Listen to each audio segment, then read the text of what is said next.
Welcome to the Sports Science Dudes. I'm your host, Dr. Jose Antonio. Co-hosting with me is Cassandra Evans. You can find us on Spotify, YouTube, and Apple Podcasts. Our guest today is Dr. Lauren Colenso-Semple. I hope I pronounced that correctly. She's a muscle physiology researcher, science communicator, and co-owner of the Mass Research Review. Her research mainly focuses on female physiology and endocrinology and the response to resistance exercise. She has her PhD in Integrative Physiology, Master's in Exercise Science, and her BA in Psychology.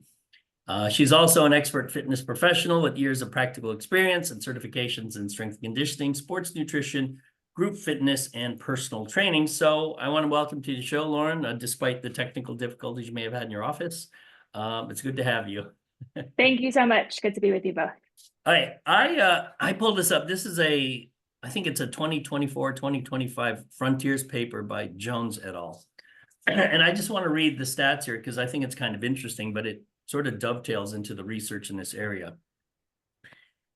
This paper, it was a longitudinal survey. It was a questionnaire. So, be that as it may.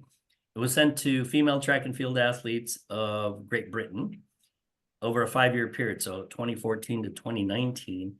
And the net of it states that more than 3/4, 76.8%, described that their cycle negatively affected performance. Amongst those who reported when the negative impact occurred, 40% reported this in the late luteal phase and 35% during the early follicular phase, et cetera, et cetera, et cetera. So I just want to put that out there based on this is what people are saying. But what does the science say? So I guess first, if you could describe to the audience, to the layperson, what the different parts of the cycle are and what happens during those phases, and then we could dovetail into your research. Sure. So when you think about a quote unquote typical cycle, and we can get into why that might be a misnomer in and of itself, but we're typically starting with low hormones at the beginning of the cycle. So when you have your menstrual period, the hormones are low. Following that, estradiol increases. And so this is the follicular phase, or the first half of the cycle. The estradiol peaks prior to ovulation, and ovulation is what separates the follicular phase from the luteal phase. So we'd say follicular phase is sort of characterized by low hormones early on and high estradiol later on. During ovulation, we have a peak in luteinizing hormone, which is pretty short-lived. It can be a couple hours, it might be a day or two. And then the luteal phase, we have an increase in progesterone, followed by a second, or in coordination with a secondary increase in estradiol. So the mid-luteal phase, we're talking high progesterone and moderately high estradiol. Then both hormones decline and the cycle starts over again. Explain the time frame in terms of typical days that this occurred. I think this is where it becomes problematic from a practical aspect. From a practical aspect, and certainly complicated from a research perspective as well. If you were to Google the diagram, menstrual phase hormone fluctuations, you'll see what is a 28-day cycle with equal length follicular and luteal phases, and ovulation is right on day 14, and that makes for a very clean picture of those hormone fluctuations I just described, and also being able to cut the cycle in half and talk about an early follicular phase that is an early follicular phase that's 7 days, a late follicular phase that's 7 days, etc. But when we actually look at the cycles of real people, a normal cycle can be as short as 21 days, as long as 37, 38 days.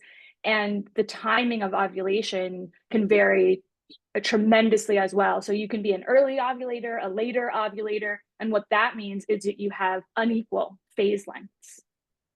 And can't that, if I understand correctly too, like if you could potentially be like an early ovulator, but not every month, because it depends also on like what side is ovulating. And then you even said too, with the luteinizing hormone, that sometimes it can peak for an hour or days, which adds like even more variation. Yeah, so the other level of variability is certainly within the same person. Cycle length, phase length, ovulation timing can vary from one cycle to the next. There are also cycles where you don't ovulate. And when we look at the hormones themselves, the extent to which they peak also varies between people and in some cases from cycle to cycle. So it's rarely that diagram picture that you see if you Google hormone fluctuations when you actually are measuring those hormones regularly in real people with real cycles. It sounds like the 28-day cycle is sort of similar to what we're taught in undergrad ex-phys, where if you want to get your max heart rate, it's 220 minus your age. And then when you actually measure max heart rate, it's like, wow, nobody is 220 minus your age. There's so much, the standard deviation is so great that, is it time to, I don't know, discard the 28-day model? I mean, is there a better model for this?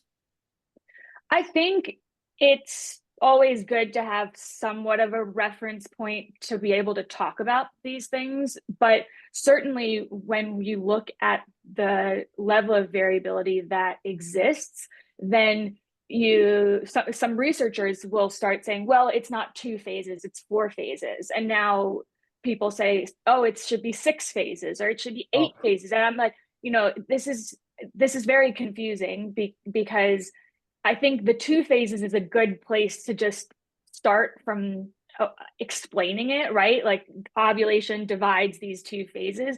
But certainly when you're thinking about the hormone profile that you might measure from day 4 versus day 11, those are very different, even if they're within the same phase. So I think in some ways it's always good to have a model, but it's very problematic when we assume everybody fits into that. And that's what we're seeing when we look at these cycle phase-based programs. So if you have a 14-day follicular, 14-day luteal phase, what would be the standard deviation for the actual number of days? Is it 14 plus or minus 2, plus or minus 5? I mean, I have no idea. That's why I'm asking, because there seems to be so much noise in this model that it's hard.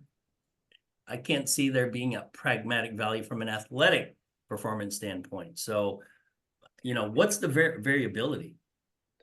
Well, it's even more complicated than just saying how one standard deviation from the 14 days, right? Because it's relative to cycle length, which can also vary. So it's kind of multi-layered in the sense that we can say if you have a 28-day cycle, then on average you will ovulate on day 14, but that could be as early as day 9 or as late as day 20. However, if you have a 30-day cycle or 35-day cycle, then the model keeps shifting. And when you look at the calendar tracking apps that people will use to track their cycles, those say here's when you're ovulating, and they'll give you a few days, usually highlighted in a different color. It's like 6 days. Yeah. But what it does is based on your average cycle length over time, it's predicting that you will ovulate around like in the middle or so of your cycle, depending on that cycle length. But that correlation doesn't actually exist. It just assumes that it's existing. But for some people, there isn't a relationship between cycle length and the ovulation timing. Well, it's interesting. That makes for very difficult if you're using abstinence as your birth control. Yes, it does. You have this sort of wide gap here. It's like, oh, you could get pregnant here, get pregnant here. Well, I guess just don't have sex, But also then, like she's saying with the variation, or you think that, okay, I'm okay now and I can't get pregnant per se, but somehow it still ends up happening outside of the predicted window on the app. Yeah, and the only way you can really know when you are ovulating is if you are testing it either with urine reactive strips or in blood. But if I understand correctly, and I only know this from a friend that's doing, I think it's IUI, is they still aren't like 100% sure like when exactly it happens. So she has to go like they do her blood and her, I guess like her temperature. She goes like every other day until something happens, and then she's going like every day for like 6 days in a row or 7 days in a row. And then even then it's kind of like a guessing game. And they're also with the IUI, if I understand correctly, I guess doing it on both sides because they're not even 100% sure which side is ovulating. So it's not like they can say like, okay, you're going to ovulate at this time at this hour or whatever. Yes. So the spike in luteinizing hormone is indicative that if ovulation is going to occur, now is the time, but that doesn't guarantee the release of an egg. Okay. So what would be the theoretical basis why the follicular V luteal phase would be, I guess, more anabolic in response to resistance training? Theoretically, why would one phase be better? And then what's the data showing it, at least with regards to some of your work on MPS, muscle protein synthesis? The hypothesis comes from some animal model work, which is pretty interesting. And it shows that when you do an ovaryectomy, when you remove the ovaries from a rodent and essentially shut down hormone production, the rodent's ability to maintain muscle is compromised. And if you then administer a synthetic estradiol, it appears to recover the ability to grow muscle. So what that tells us is that in rodents, in a very extreme model that is not translatable to humans, but an interesting model nonetheless, the absence of the hormones is problematic for muscle maintenance and muscle growth. And that has been, in my opinion, very prematurely extrapolated to the human population and the premenopausal human population that's experiencing very short-term fluctuations in hormones. We're talking about a number of days here, and we're never getting down to this sort of on-off switch, extreme absence of hormones that would be present in that animal model. It's more interesting or potentially applicable to menopause, but still, even in the transition into menopause, we're talking about a gradual decline in hormones. It's never just they're here and then they're completely gone. But that is sort of where this all comes from a scientific perspective. Out of curiosity, because you mentioned in the animal models, like the removing of the ovaries affects the muscle mass. So are there studies, or is this the same in women that receive hysterectomies or partial hysterectomies? Not when it comes to muscle. Okay. That's a hard group to recruit. And you also, a hysterectomy will remove the uterus, but the ovaries are still present. And so if you have, it's pretty rare to remove the uterus and the ovaries in humans. It happens, but it's pretty rare. Okay. What are the typical levels of estradiol or the estrogens in eumenoric and amenorrheic athletes?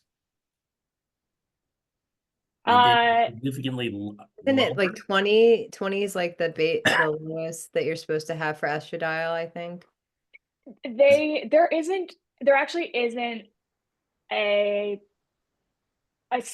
peak or a level by which we say, oh, you're having a normal cycle, because the hormones are low in the follicular phase, they are increasing, and the spread of data from the low end, you can have somebody who peaks to 100, you can have someone who peaks to 1,000. I mean, it's really, really huge, the variation in that spike.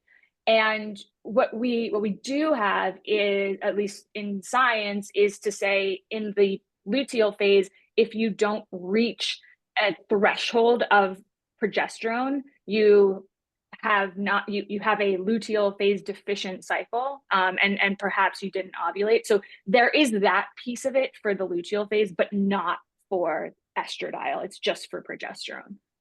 So I was gonna say, do you remember, because I worked with eating disorders for a while, which amenorrhea was very common.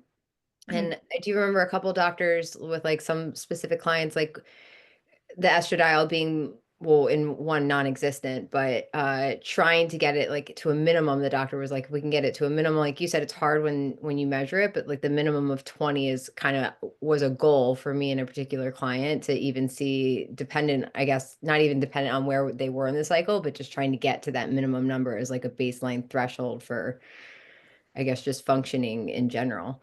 It didn't guarantee that the period was going to come back, but more of, you can't look at like, I guess, the progesterone changes if there's even not enough estradiol to begin with.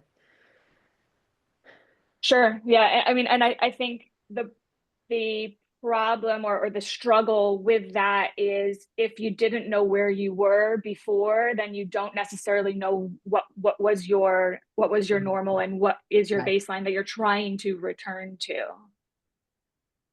Let me ask you this, you mentioned the animal models, and this is a little bit of a sidebar. I did my dissertation back in the early 1990s, and I use animal models to study muscle fiber hyperplasia. Now, with that said, even though I've done a lot of animal work, I find a lot of it has almost no application to humans, particularly in the nutrition realm. The exercise realm, a little bit, because, cardiac muscle and skeletal muscle, adapt similarly. But I guess the general question to you is, how do you view these animal models? Because in the world of exercise and sports science, all of it's integrative physiology, because, when you're dealing with humans that perform a task, you can't take such a reductionist approach. So sort of what is your viewpoint or philosophy when you read these animal papers? And I'll be honest, a lot of times when I sort of scroll through papers and I see it's a rodent study, I'll be honest, I skip it. I'm like, okay, this has no utility to humans at all. So, philosophically, how do you view the animal data? Yeah, I understand that perspective. I think we need to be very cautious in how we translate the data or interpret it, or certainly try to apply it to humans in the absence of data in humans. But I think they are interesting hypothesis generators because there are experiments that you can do in animals that you would never be able to do in humans. Sure. And they're important for really drilling down mechanism, because we need to control so many aspects in order to really drill down to a specific mechanism. And so I think we need that science, but we also need to be really careful about how we are interpreting it and how we're communicating it. And I think it's really inappropriate to start recommending big changes to people's diets or exercise programming based on, animal model data alone. So let's. I would say that would be my next question is because we're hearing now all these changes in the fluctuations in hormones and maybe dietary recommendations or exercise prescription based on where you are in the phase. But like you said, with the animal models, it's great because it's very tightly regulated and we can kind of pinpoint what we, I guess, are hoping to look at. Whereas in women, if we're doing a study on, I don't know, 10 women, how do we know that we're all in the same? I mean, how do we, I guess, translate, like, is there enough information to make these dietary prescriptions or exercise prescriptions based on where we are in our phase? The research really doesn't support any of this. And there's a few reasons why it doesn't. One is many of the studies are very low quality, and by low quality, I mean they didn't really control for or measure cycle length. They didn't test ovulation. They didn't measure hormones. They included people who were on hormonal contraceptives along with people who are naturally cycling. And if you are on a hormonal contraceptive, you don't have a menstrual cycle, you have a completely different hormone profile. And so for all of these reasons, I think leaning on the only high quality data that would suggest this is a sensible or even interesting idea is from the animal model. But the animal model doesn't actually tell us high estradiol is anabolic. It tells us that the absence of the hormones is problematic for muscle maintenance. And so that's a miscommunication or a misinterpretation of the data to then say, oh, well, because without this, we're having trouble growing muscle. The higher level of this must be good for muscle, or must be, the absence of something being problematic doesn't mean that the presence of it is beneficial. Right. Okay. Is there data on just giving high dose estrogens to women and looking at resistance training adaptation? Well, high dose estrogens have a problematic history with menopause hormone therapy in terms of, if we rewind to the Women's Health Initiative data in the early 2000s, that's why menopause hormone therapy got such a bad rap for so many years, because taking higher dose estradiol during the menopause transition was linked to cancer. And so, which is, another rabbit hole. But essentially, I don't think that it would be approved to do high dose estrogens for that reason, just from an ethical perspective. But lower dose, certainly, almost all oral contraceptives are combination, synthetic estradiol and a progestin. And what we see is, when we look at the oral contraceptive pill users versus the naturally cycling women, there's nothing major that's happening. It's not like one group is growing muscle to a much greater extent than the other group.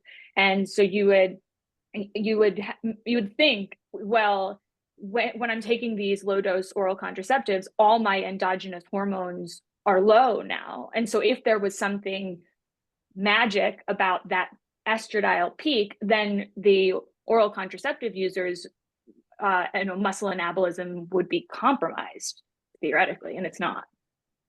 So if you were to devise the, let's call it the perfect study, and money's not an issue, and you can recruit the subjects you want, what would that look like in this category if you were to show evidence or for support or to not support the idea of cycle syncing? How would that look? Well, I think the study that I published is a really good start, because we used, what you'd say is gold standard in terms of cycle tracking. Everybody had to be tracking their cycles for months before they came into the study. They were tracking their ovulation using urine reactive test strips before they came into the study. We took blood. It was a within-person design. They had an exercising leg and a resting leg. And I think that's as sort of as tightly controlled as you can do it. And there wasn't a difference. And could we have used more people? Sure. But when you're comparing yourself to yourself, then that increases the overall power as opposed to a between group design. So I think the next step would be to do a longer term training study, but given how much variability exists, it's really difficult to then tailor it individually to everybody's cycle. So I think that's the major issue with trying to do this research, and certainly with a lot of these programs or influencers that are promoting it, is there isn't a one size fits all cycle. There isn't a cookie cutter hormone profile. And so by trying to tailor your exercise program or your diet, or people are even promoting these kind of lifestyle changes, like you should only socialize in certain phases, or you should only do like certain types of work in certain phases. Your writing and your focus work should be here, and only do oral presentations here. And I think, who has a job that would allow for those kinds of adjustments? Who are these people? I want to meet them. I just saw something like online about she was saying like what to do weight wise during her, little phase. And now I have a question, just because you mentioned the study that you did that, people were tracking or had to be tracking for, and then they were also testing for ovulation urine strips, and then, a within subject design, but not everybody, this isn't really a science question. I think this is just more logistics questions, because not everybody cycles at the same time. So like, did you just have like subjects coming in on not random, but like so many different days because everybody was like cycling on different days, how is that? Like, it was a scheduling nightmare. And I was in the lab 7 days a week for 3 years. okay. Oh my God. Hey, Cassie, what you're doing sounds so easy compared to that. So- Yeah, because I'm in the middle of collecting data for my dissertation. So just hearing that study. So they would do the ovulation strips. They'd send me a picture every time they did the ovulation strips. And then I'd be like, all right, here it is. no. We're starting 5 days from now. And then you're coming in every day for 7 days. And that was, what, and if they didn't ovulate, I had to wait a whole month and do the whole thing all over again. So yeah. So in the middle There's of a this- reason why there isn't a lot of data on this. It's very, very cumbersome. So the question is, will this be, and this is kind of more of a pragmatic question, when you leave McMaster, go somewhere else, I don't know if you're going to stay in academia or industry, is this an area that, I can see the time frame of doing these studies just God knows forever. Is this something you'd recommend a young investigator pursuing for a PhD, knowing that it is so difficult just to, and Cassie, you and I have had these conversations about some of these studies just take a long time. No, what Lauren's doing takes a long time. It's just crazy. So what do you tell young investigators who want to pursue this field?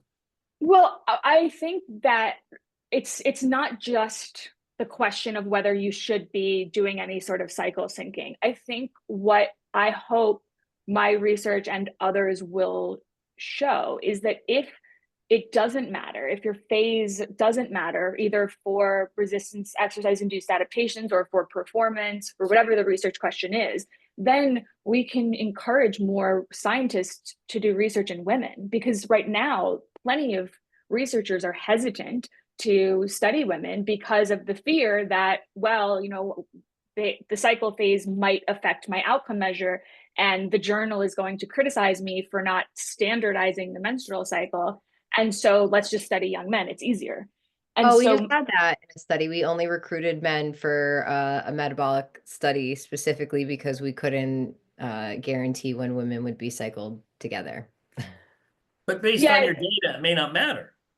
Correct, which I think is maybe the more exciting message, because it's hopefully this will encourage people to be more inclusive in their data sets, and also the journals to say, hey, wait a minute, maybe we don't need to, oh, you're studying women, everything must be about their menstrual cycle. Because the reality is there are plenty of labs who don't have the resources to do blood tests and ovulation tracking and on top of everything they're doing for the study in question, right? So if they don't need to do that, then that's big for exercise science.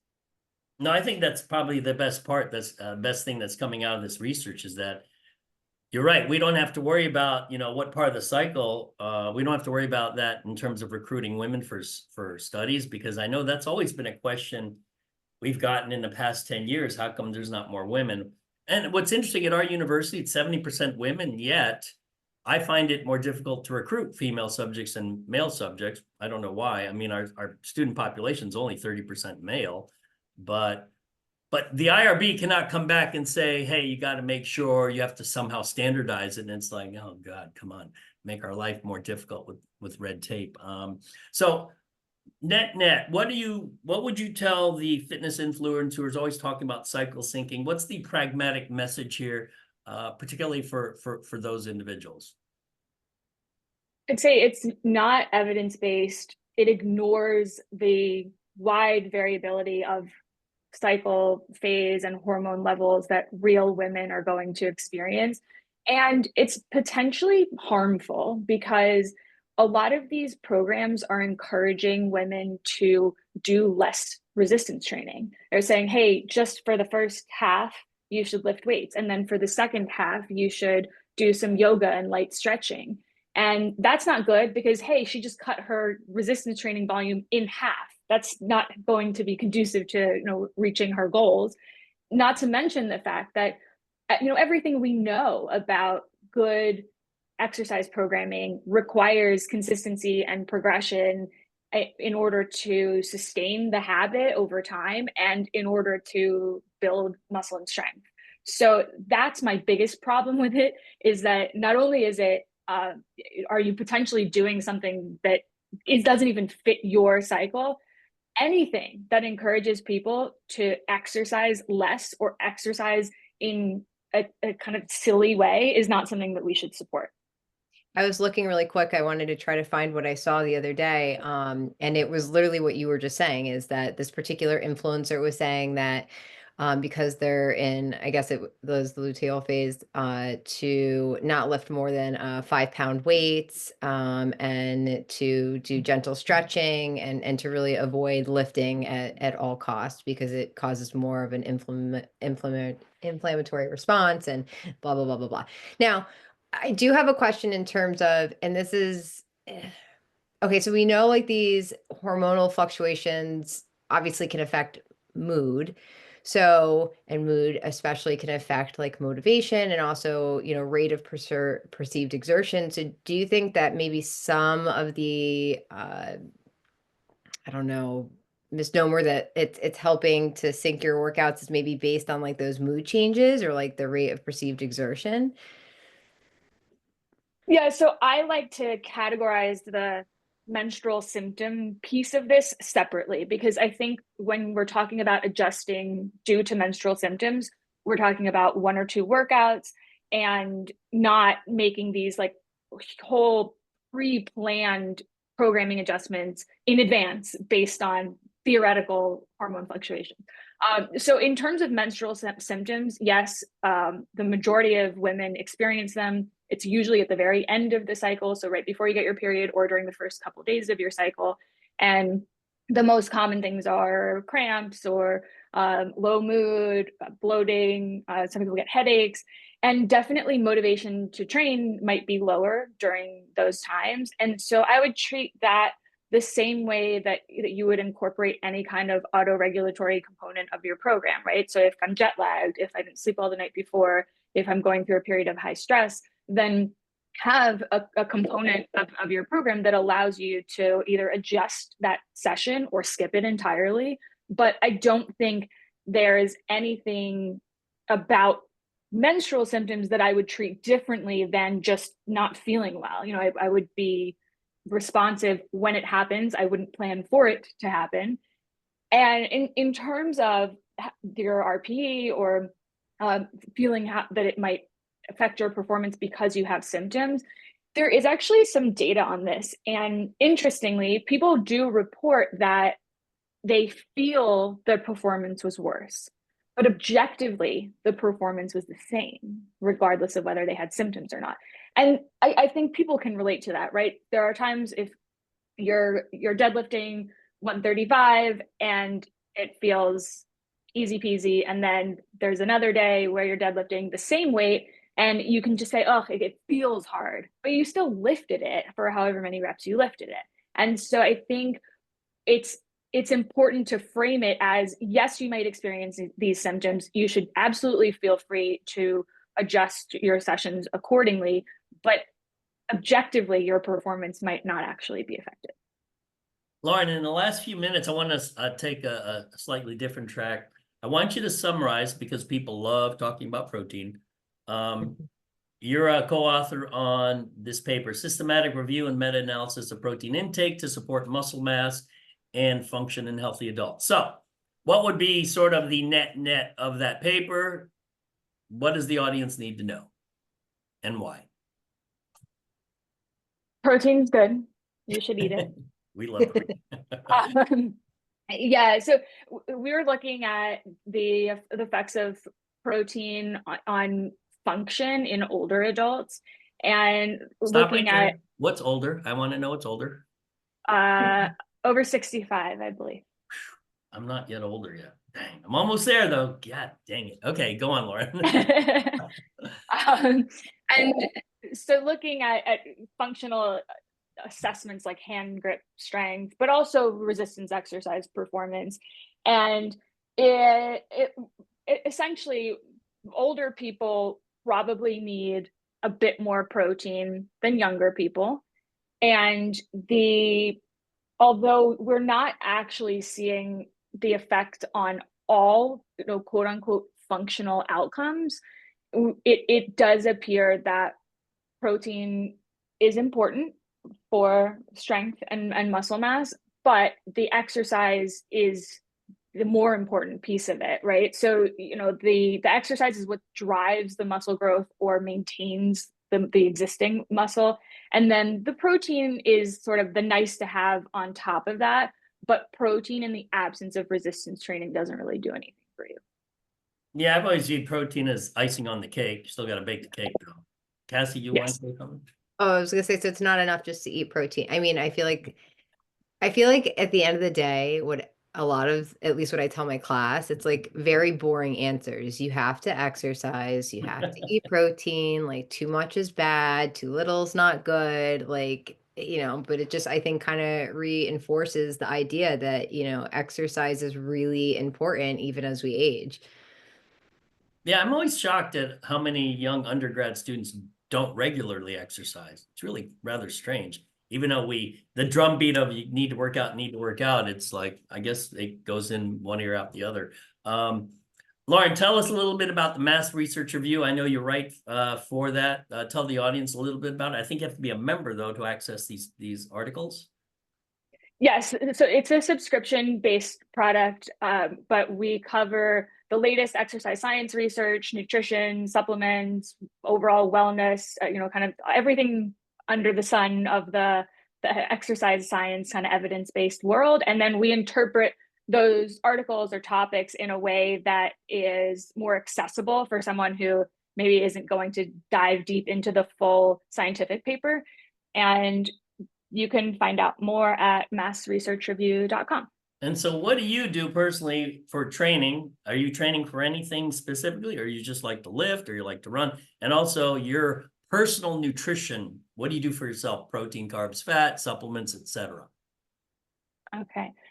I lift I'm doing a push-pull legs split right now. I like that because I go to the gym most days, but not for too long. I go for about 30 minutes, and that works really well for my schedule. And I prioritize protein, I prioritize whole foods, but I don't do any of the tracking, although I have in the past. So I think it's an interesting exercise, but not something that I would want to do long term. And I take creatine. Hey, I think we all take creatine. And Well, to say what she says too, tracking is, hey. I don't think you could even pay me to be in a study that tracks, like how and not because I'm against tracking, like you said. I think that there are very useful reasons to do it for short periods of times, but to do it all, I mean, and I know some people that do it all the time, and I just think it's crazy. Although I did, and I should get the name of it, there's a newish app, at least to me, that I saw that it is really estimating like the macronutrient breakdown based on a picture. Now I don't know how accurate that could possibly be, but I mean, it's interesting. It would make tracking, I think, easier and more accessible for some people. And if somehow that particular method could be validated, I think it would be great in terms of research, because people are probably more inclined to take a picture than they are to, like, log in MyFitnessPal. Yeah, my And experience. even if they are doing it, it's probably wrong. Yes. Yeah, the only people who I have found track really well are male bodybuilders. They are obsessive about what they They eat the same thing. They're eating chicken and That's coffee true. every day, I'm and like so the most they could just boring get diet. coffee from yesterday. I think the only person I know who still tracks and is not a competitive bodybuilder is Bill Campbell at USF. He's tracked for years. By now he should have memorized. He probably eats the same thing all the time. Lauren, where can people find you on social media if they want to find you on, if it's Instagram or X, or I guess one of those two? Yeah, Instagram, Dr. Lauren CS1. Are you on X or Twitter? I am, same handle, yes, but Awesome. more active on Instagram than X, Okay. and Well, still trying to get used to calling it X. I know it is kind of weird. I call it X Twitter. So, well, I want to thank you, Dr. Lauren Colenso-Semple, for appearing on Sports Science News. Thank you, Cassie, for being a wonderful co-host, and we'll have this hopefully posted within 24 to 48 hours. So again, thank you for your time and enjoy the lovely weather. Thank you so much. Thanks. Okay.